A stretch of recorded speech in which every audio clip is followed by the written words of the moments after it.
But as we bring in Fox 4 certified meteorologist Katie Walls, Katie, we're talking about these dry conditions. What are you seeing when it comes to drought in our area at this time? Unfortunately, with the abnormally hot temperatures, which kicked back into play today, combined with lack of rainfall, we're likely going to be seeing our drought index get worse.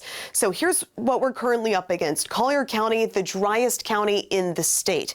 Extremely dry conditions when we look at what we call the Keach-Byram Drought Index. That specifically measures how moist the top 8 inches of the ground are. That's the layer that tends to burn during wildfires. Hendry, Lee counties, not far behind. So that's why we do have those 3 counties in particular, Lee, Hendry, and Collier, under those burn bans. I won't be surprised if we see Glades head into a burn ban here sooner rather than later as those abnormally dry conditions worsen there for our friends in Glades. Charlotte, DeSoto, Sarasota counties, we could certainly use that wet weather, now all considered very dry as well. And one reason why it's going to be getting worse, this strong ridge of high pressure, it's going to continue to strengthen here over the course of the next week. It's going to do a couple of things. One, that will prevent any rainfall from getting anywhere remotely close to us. So it's going to keep us on the dry side as we wrap up the month of March. Also, it will keep temperatures exceptionally hot as well. As this strengthens, our temperatures will be heating up. Speaking of which, take a look at this. Talk about a change up.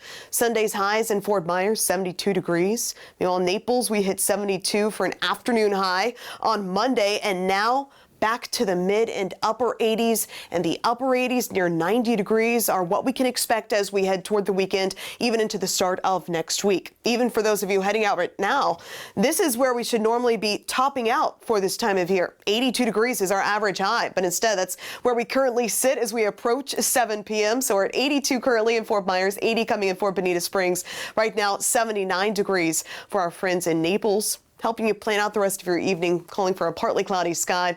Really, though, pleasant conditions for any outdoor dinners you might have, maybe some grilling plans. Temperatures dropping into the mid-70s at 9 and 10 o'clock and into the lower 70s by 11 as well as 12. So tomorrow morning could have some areas of patchy fog right here, especially for northern Collier, Immokalee, stretching back to Hendry. Otherwise, lots of sunshine on the way for tomorrow afternoon. Winds prevailing out of the east, 10 to 15 miles per hour.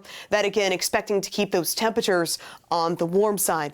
And then we look ahead to your Friday. Similar weather setup, still lots of sunshine on the way, but Friday's going to be even hotter because we'll start to tap into more of a southerly wind. And as we see that southerly wind pick up, our temperatures will be inching upward as well. So for tomorrow, looking for a high around 89 degrees. By the way, the record in Fort Myers is 90, so it's going to be a close one. Calling for a high around 89 or so. Winds out of the east, 10 to 15 miles per hour. Lower 90s expected farther inland. And if we don't hit 90 tomorrow, then we will over the weekend. Look at this hot and steamy forecast. Heading into the start of next week, also around 90 degrees.